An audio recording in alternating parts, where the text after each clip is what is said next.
The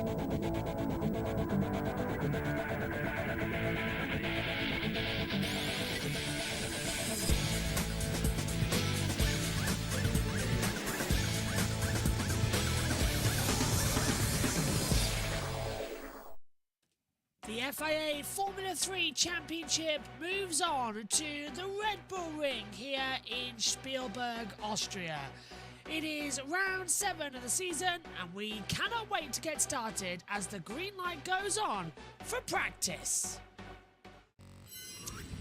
Good morning everybody, welcome to the Red Bull Ring for round 6 of the 2024 FIA Formula 3 World Championship here at Spielberg, Austria. The Red Bull Ring is a key part of the World Championship of Formula 1. It always provides us with fascinating racing, and here today as well. Beautiful blue skies, track temperature 26.8 degrees, air temperature 19.4, wind speed at 0.8 meters per second as well. It looks absolutely fantastic. The green light is on and the drivers are leaving the pit lane to go out onto the circuit as well for a 45-minute practice session as well. And over that time, the drivers will have 15 minutes to acclimatise themselves with the circuit, and then following that, they'll be underway out there on the circuit as well for the actual session at half an hour to go. Let's check in with our half-feet commentary team. That's going to be Chris McCarthy alongside Alex Brundle. Second half of the Formula 3 season starting from now. Red Bull Ring will be the venue for the first of the races in the second half of the series. And what a venue it is for these young drivers. The quickest in terms of distance now. Monaco is on the calendar, but it's a complex circuit.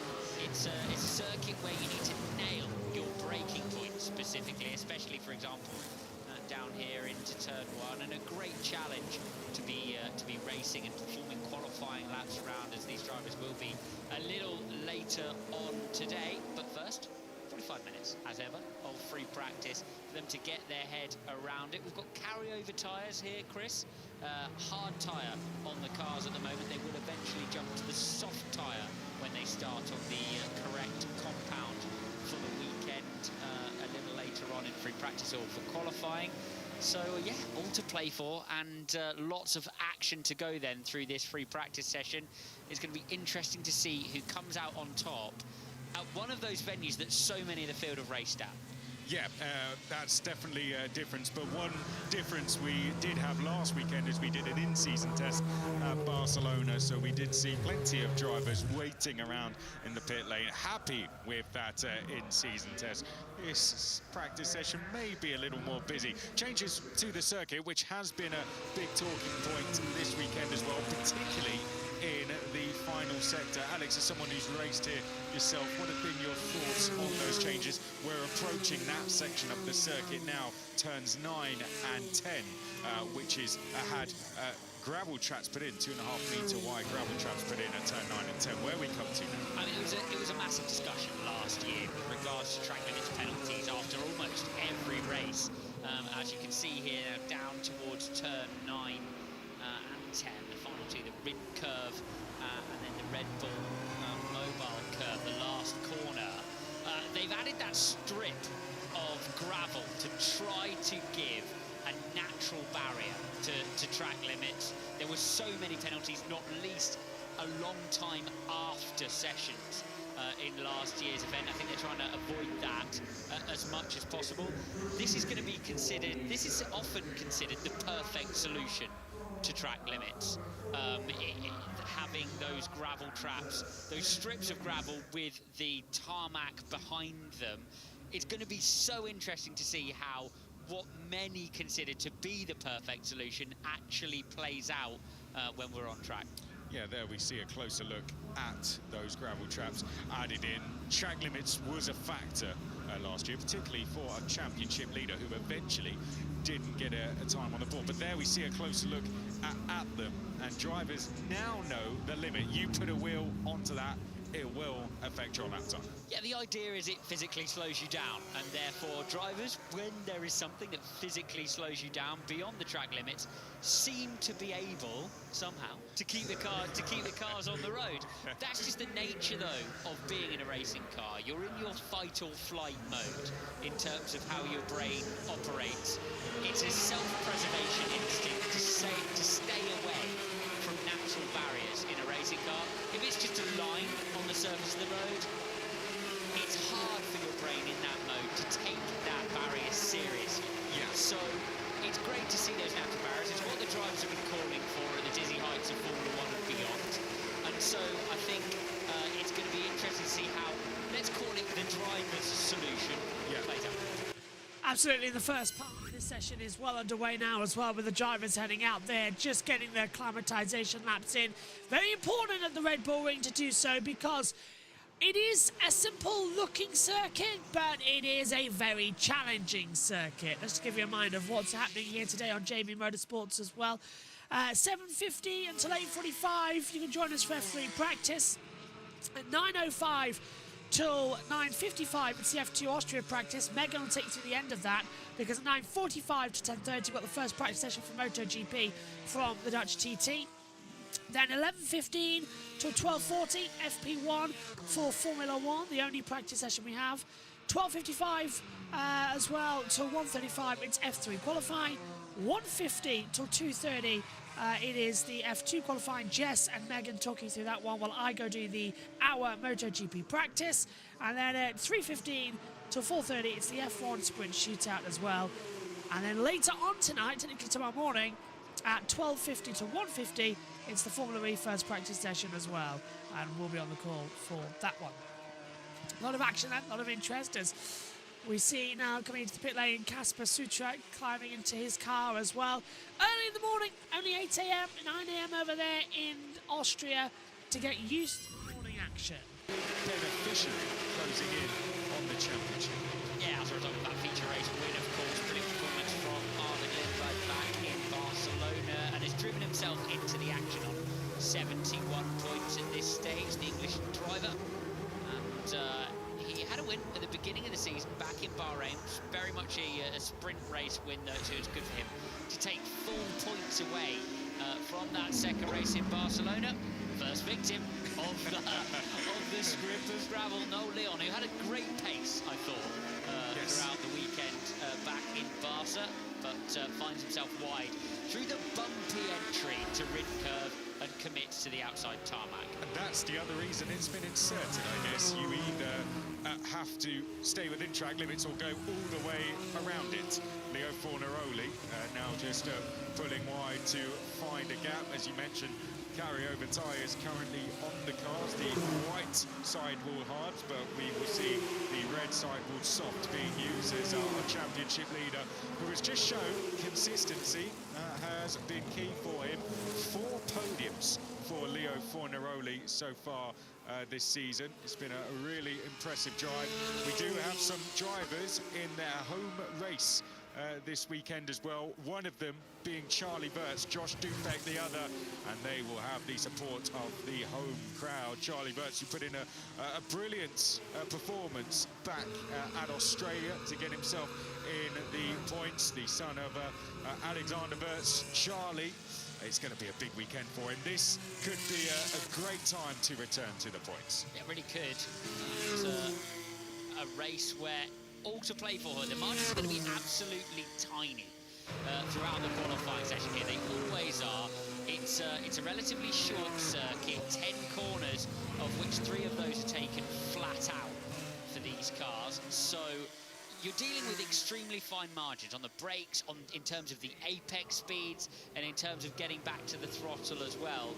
Always a good opportunity if you are someone like Bert, sitting 18th in the championship, best shot of 5th throughout this year, to potentially snatch a podium, which would be a landmark opportunity for him. And there we go then, that's how it looks. Joseph Loke putting gravel all over the curb there.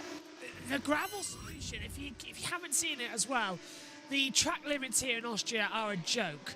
So we've got a novel solution, to put it mildly, and that is the fact that we have gravel now at the exit of turn 10 and turn 9 and turn 10. Does it do anything? No. Does it act as a deterrent? Yes. We've also got AI for the first time monitoring track limits, where a special blue line has been painted. If anyone goes over that blue line by more than 4 wheels, of course, you have your lap time deleted. So yeah, 1,200 lap times are deleted here last year, so it's looking very interesting to see at that point of view. I am talking throughout this session, but my nose keeps running, so it's not very good to have snot running down your nose, is it? So that's why the world feed's helping me through a little bit of this. Van Hope at 122.409 from Solov and Mansell. So it's an ART 123 at the moment in the morning session. Let's head back over. I'm happier to see a quick virtual safety car to sweep the gravel back into the bed than I am to see 15-20 minutes after the race, laps still being deleted from track limits. I think that's a better compromise as we follow championship leader Fornaroli through the mid-corner of turn 9. And we'll see it here through 10 as well, and running right to the outside of the circuit, Leo Fornaroli. So there, a good look at it coming through the last 2 corners. Yeah, that's how it looks, and it's relatively clear, the limitation of the racetrack. Several of the white lines as well being brought closer to the track furniture, if you like. That line on the outside of turn 1 being brought closer to that yellow sausage curve that sits there. And this is the concern then. That's why they've done that. A perfect example of why that has been done. Basically, these feeder series cars narrower than Formula 1 cars in terms of their wheelbase. So we do get situations throughout the world, happened a lot at Imola, where Formula 3 cars can get all the way off the racetrack and actually have a track limits penalty within the curve that's being allowed for Formula 1 competition, and that generates a track limits issue that it's better if you can just avoid by not allowing the off-track area, the usable off-track area, if you like, to be wider than the car. Well, Gabriele Mini coming up to the final 2 corners. Alex, you've raced around this circuit. We haven't really talked about the challenges of it yet. Completely different challenge to Barcelona Red Bull Ring, isn't it? As we come through the final corner, why don't you talk us round a lap with one of our championship protagonists, Gabriele Mini, as he comes up to the line now. Yeah, it looks like he's going to be on a build-up this time around, Gabriele Mini. So we'll wait on the talk round. We'll do the big talk round a little later on with Gabriele Mini arcing. Just teasing us with the lap there, isn't he? Exactly, but it's a relatively low-energy surface, one of the lower-energy surfaces of the year. Quite heavy on braking and tough on brake wear and brake usage, which requires teams to use quite a lot of cooling in the brakes. Relatively short lap though, so you get high brake temperature but low tyre temperature and low tyre energy. Really tricky to actually build that tyre temperature over such a short distance with so few turns on the racetrack, so few moments that deliver energy, as we see. Is that Fornaroli? Yes, just been off wide through the exit of turn 9. Goodness me, that's tough stuff. We love to see it. But yeah, hard to get the tyre up and running. Once you do, of course, you end up doing races full of a lot of laps. So you see every turn a lot of times. It's easier then to fettle your performance turn by turn, and gives you a better opportunity of getting each turn right, which is why we see those tiny margins here. Sami Megatunev to the top so far. Will want a recovery weekend after the disappointing result of last time. 122.325. Noel Leon second, very close at the top, isn't it? Lawrence Van Houten, who's done very well in the sprint races so far. Nicolas Solov, who's led the most laps this season, in 4th, and then it's Christian Mansell coming off the back of 2 feature race podiums. Zagazeta, 6th place for him, then Bedrin Wirtz, Fornaroli, Sophia Flörsch chasing her first points of the season, currently in the top 10. Noel Leon looking quick on this lap though as he comes up to the final 2 corners. Well, this is where Sophia Flörsch last year got her first ever Formula 3 championship point. She got a 9th place finish as well. Oh, big snap for Noel Leon coming out of the Jochen curve as well into the Red Bull Mobile last corner. Just the rear snapped over the gravel, so not the best to try and keep it on as well. it's just getting more and more problematic, that last corner as well, having this exit curb as well there. And we saw the damage there. Yes. 7 tenths he dropped back. He was probably, what, about a tenth back? Something like that. And Noel Leon is 7 tenths back. I think we're going to have another look at it now. Yeah, just exactly that. Doesn't quite make the apex on the way in, and then was carrying so much speed that as the track falls away, you understeer across the road, and you're forced then, as the driver, to do something about it with the steering wheel, which generates these great oversteer moments. And, you know, in days of old, that would have been Leon over the outside tarmac and back on to the racetrack. Yeah. He probably would have finished that flying lap. Yeah. And might even have made time. Yes, yeah. In days of old. Days of old, by the way, I'm talking about last year. Yes, exactly. But that's the kind of change the drivers want to see, and that's the kind of change they've asked for. It's Sammy Megatuniff at the front of the field with a decent number of the field, having done proper flying laps now in what continues to be a great year, you must say, for Triton. Yeah, it's been a really good year for them on another title charge. They are Sammy Megatuniff leading. 5 drivers within 1/10 of a second. We're just waiting to see the likes of Stenshawn, Shields, who had his best weekend so far, coming through. And this driver here, Luke Browning, yet to really put a time on the board. Luke Browning, who currently sits second in the championship as he comes up to the line now. Luke Browning is going to come over the line, just building up to another lap. So Luke Browning building up the tyres so far. A lot of drivers just coming in to the pit lane so far. So Luke Browning building through, but he's having a great season. Luke Browning looking through his season, Alex. It seems to be the sprint races where he's losing his points so far. If he can combine his weekends together, then we would see him closer to Leo Fornaroli. Looking back at it, he's lost 14 points to Fornaroli in the sprint races. That seems to be where this championship is being won by Fornaroli so far. Yeah, several issues throughout the sprint races so far. Luke Browning, driver who has been on the top 7 podium back in Bahrain, took another podium in Monaco, and sits second in the championship, as you say, on another build lap there. And the reason why they're doing so many build laps here is this is actually not the chosen compound for the racetrack that they're running on at the moment. They're running on a hard compound Pirelli, which is a carryover from the previous event. And so you're seeing drivers have to build the tyre over a lot of laps. Of course, no tyre heating apparatus allowed in Formula 3 whatsoever. You're not really allowed to leave them out in the sun for a long period of time. So drivers needing to do all of the work out there on the racetrack, and so as they're trying to get the laps in with these hard compound tyres, they're having to build them up over a long period of time. We are, Chris, still seeing a lot of track limits penalties, aren't we? Yeah. In turn 3, turn 9, even still, and turn 6. Although Turn 3 is interesting because turn 3 is at Remus. Now, it's a bit tricky how this track works out, but you get turn 1, then you get a little kink up the hill, which is turn 2. Top of the hill is turn 3, that's Remus. Turn 4 is Sochas Gold. Turn 5 at Pirelli. Turn 6 is the Forts Curve with turn 7. Turn 8, turn 9, turn 10, all these back around. And that's Browning off at turn 3 at Remus, so yeah, you can see why. Sort of locked up over the hill, pushes further back. Kind of makes sense. Mini fastest though, 122.066 from Wally Goethe, 122.091, 25 thousandths there, 49 thousandths between all of them and Bogdanovich with the 122.115. So less than half a tenth of a second separates the top 3. Insane times we've got coming through right now as well. It's one of those session days where you just don't know what's going to happen next. But a lot of track limits still flying through, and I'm not really surprised about that fact either. Let's head back over.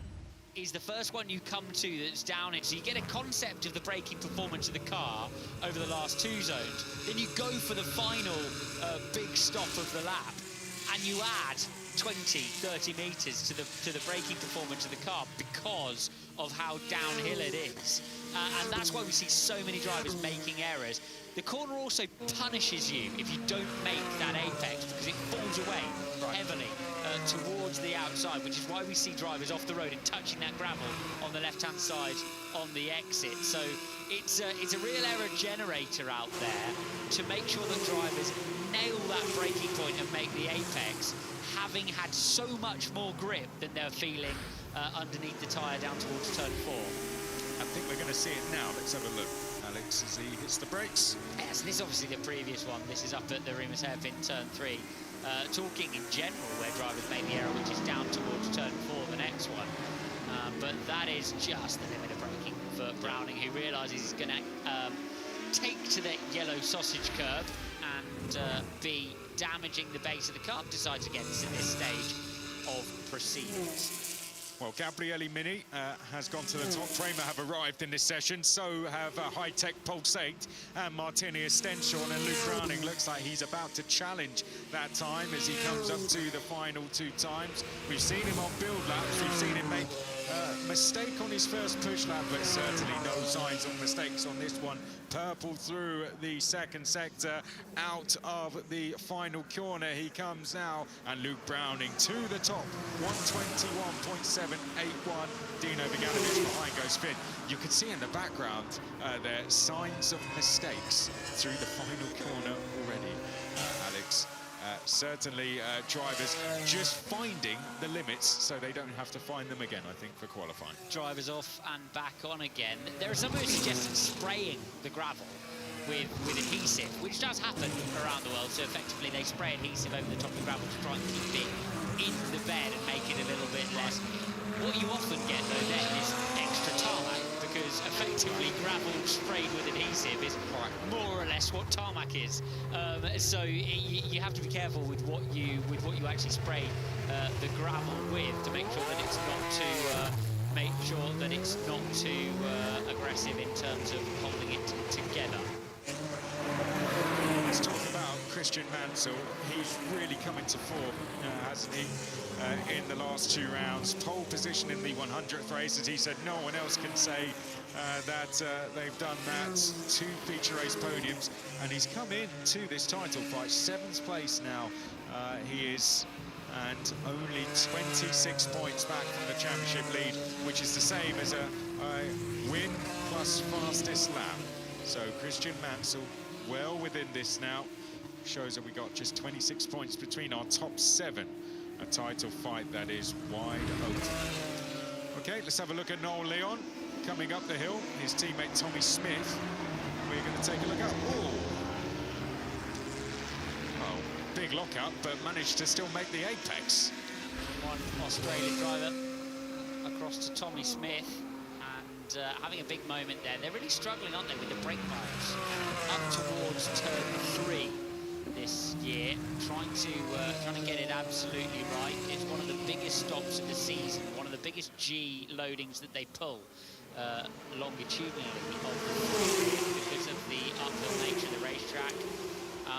It is a bizarre racetrack in many ways, in that you're going flat out for such a long period of the circuit, but you're also carrying full downforce because there's so much time through this middle section of the lap, turn 6, then turn 7. And what that does do is give you a huge amount of downforce to go braking with. Yeah. Up at turn 3, making it a huge braking zone, big weight transfer, and as such, so often a critical place to get the brake bars absolutely right. Murray Boyer, home win for him last weekend, his first win in Formula 3. Became the 3rd Spanish driver in a row for Campos to win at that circuit. P14, he's right in the top 10 of the championship now. And what was a good weekend for Campos racing. And they're going well so far. Goethe up there in 4th. Montoya, who was the hard charger, was up to 12th in both races. Took the flag in 12th in the feature, was up to 12th in the sprint before an incident. They're on for a really good season. Oh, now that's the number 30 of Piotr Wisnicki running wide. And in the background, running wide as well, that's the 28 of Dufek. And from one Austrian to another, there comes Wirtz. Out of turn 1 and up towards turn 3. Yep, that's his home race, of course. Still trying to keep the car on the road. Well, wants to get it done at home, doesn't he? The confidence is there, but right on the reverts then through the exit of turn 6. Another one of the several corners here. There's one in Rin curve that fall away. You can see the challenge through that left rear tyre and then under the splitter as well. I do wonder this year, they're going to spend so much time straddling that outside curb. Yeah. Where drivers, if they got out there, would normally commit, of course, to the tarmac runoff. Yeah. And I wonder if that's going to play out in terms of extra plank wear that the teams are going to have to figure out and try to plan around, because they're going to spend a lot of time now with these extra track limit gravel sections straddling those outside curves. Yeah, you can see the gravel runoffs in the background. If you are just joining us, those the new gravel traps in turns 9 and 10. This Formula 3 practice for round 6 as we enter the second half of the championship. Luke Browning, second in the championship, leading this session for High Tech Pulsate so far. We'll have qualifying practice later. Martini Stenchon, his teammate, the McLaren driver development member, just coming through. Back in the points for him last time as he returns to familiar tracks. And that for a lot of our rookie drivers, this will be the time where they start to come to the tracks they know. And this will become a very interesting part of the season. Alex, you know, you've experienced racing in these kind of championships, racing in GP3 yourself. When you get to the European leg of the season for these drivers, they've been to places like Bahrain, Australia, Monaco, tracks they've never been to. Now we get to the European leg. That is going to be interesting tracks, familiar tracks for them that they know from racing in other feeder series. Definitely, and the phase of the year like this, in a championship like this, starts to favour drivers that are calm of mind and can execute in the way that drivers have to around a racetrack like this. The margins become much smaller.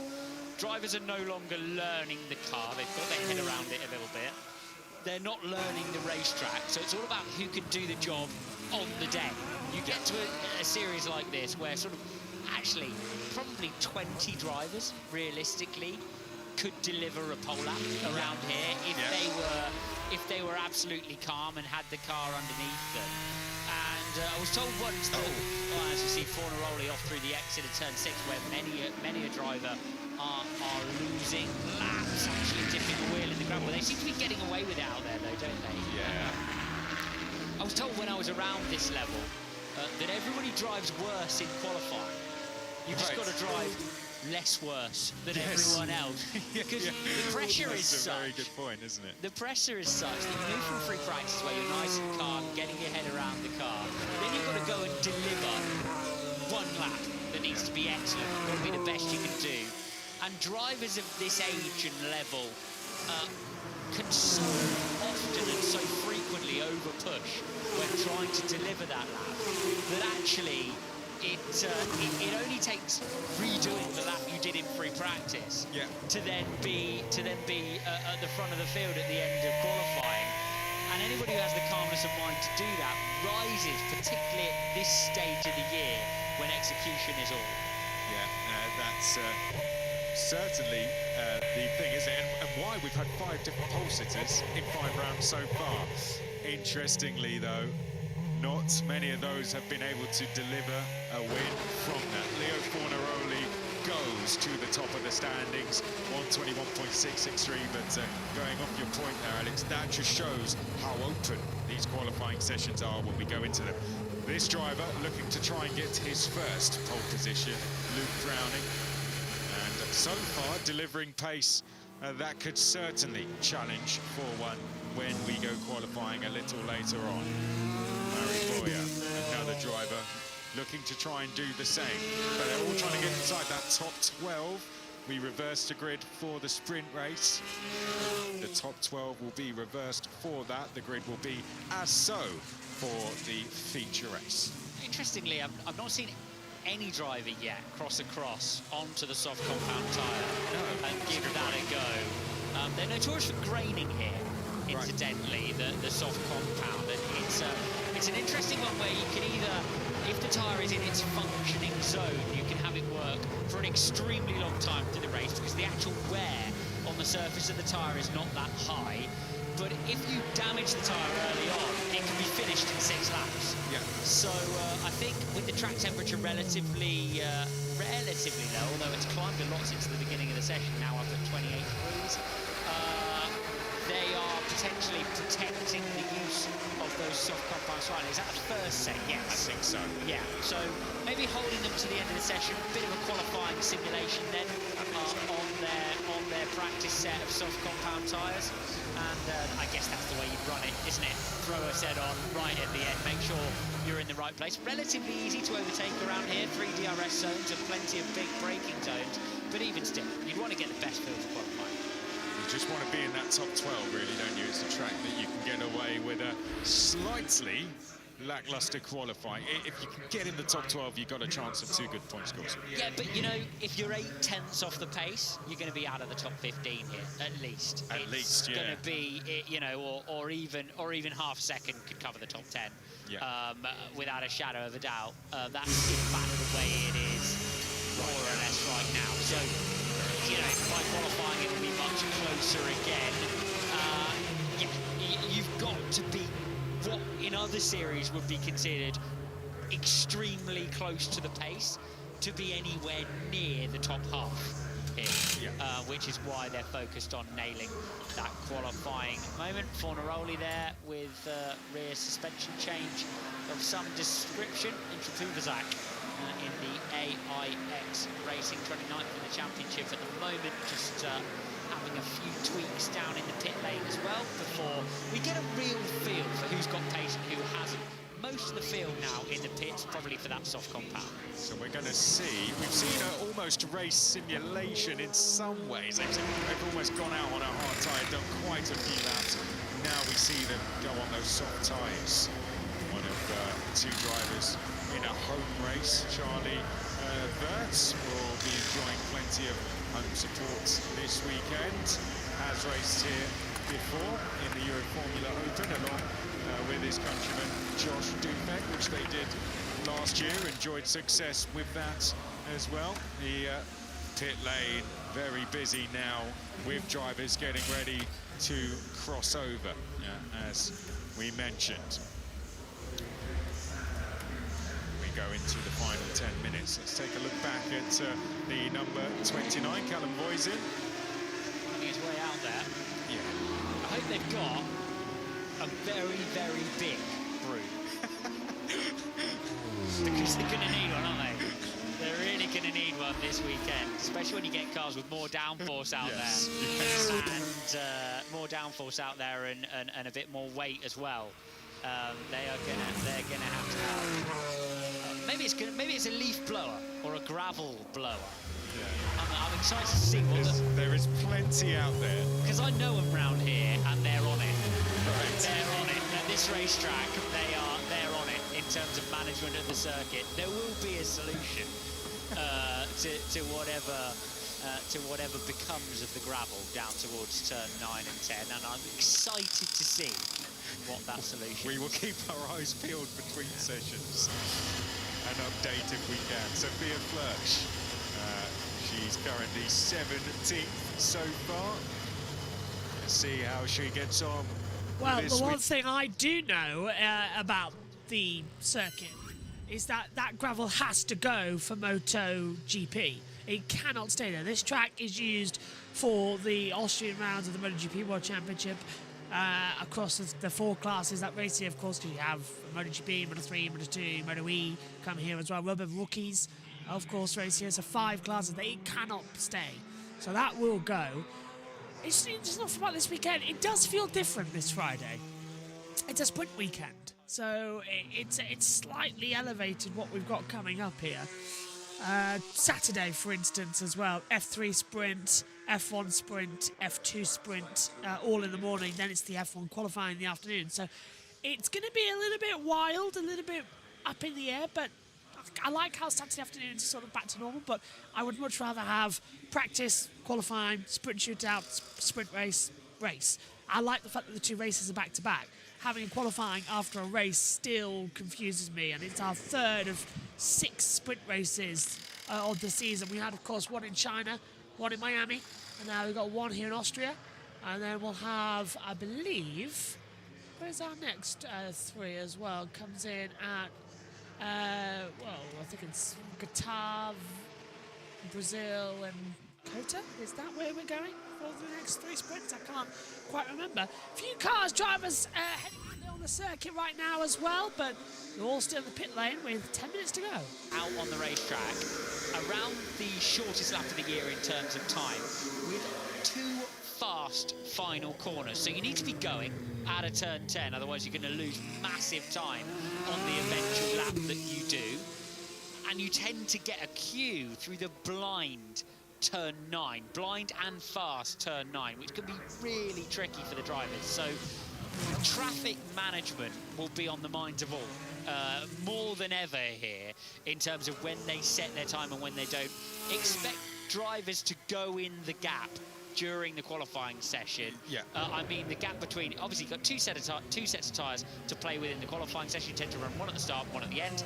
Drivers may choose to go in the middle purely to keep themselves out of the traffic here. And the reason for that is you've got flexibility with when you run, because the tyre delivers multiple laps. Low energy circuit, you get multiple laps out of the soft tyre. It's all about staying out of the gearbox of the others.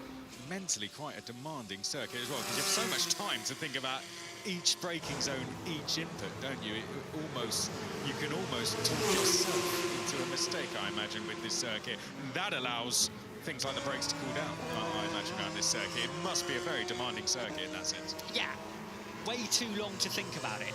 Yeah. Especially in a Formula 3 car, characterises this racetrack. You've got way too long to think about it up towards turn 3.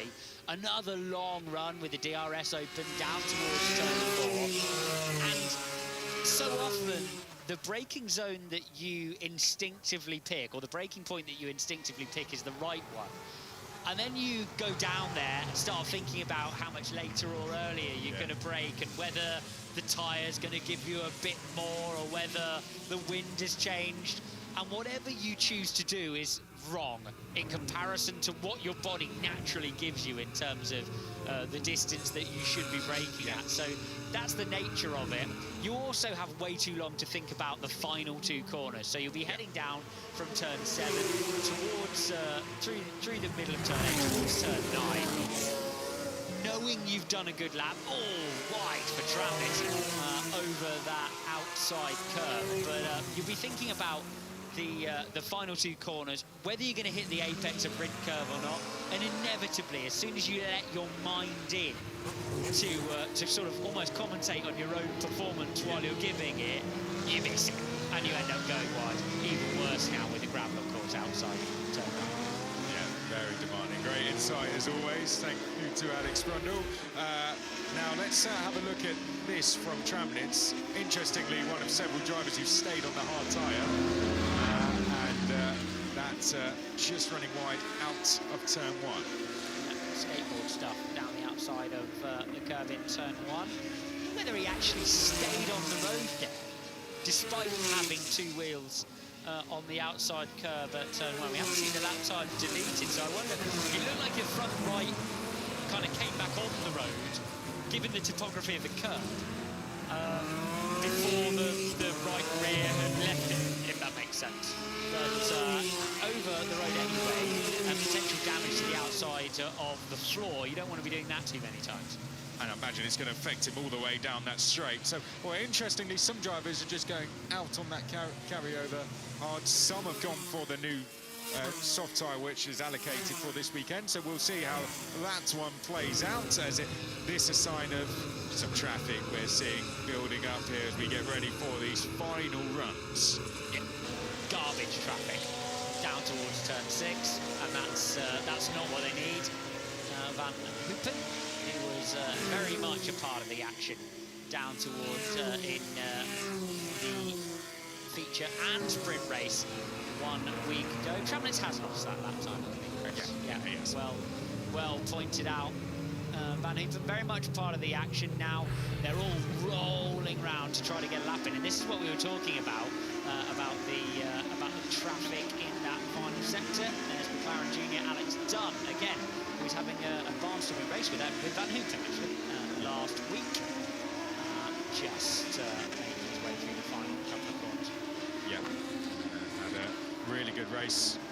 First Irish driver on the podium in Formula 3 and GP3 history. Okay, Charlie Burns, soft tyres on, quickest in the session so far through the second sector. Can he convert that to a fastest lap overall? Here he comes through the final corner. We would expect this to be a very good time from Charlie Burns, currently 20th, the Genza driver, to the top of the time, 121.470, and that's a very positive start to the Austrians weekend. Charlie Burns quickest so far. Purple middle, purple final.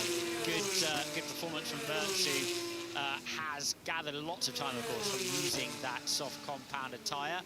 Even though, as a driver, you know that there are people in the field who've not taken the same compounded tyre as you, it still brings confidence as you move through into qualifying. Let's follow Mini through in curve, the bumps on the apex, the track falling away. Got to use all of that outside curve, then use it to turn in off.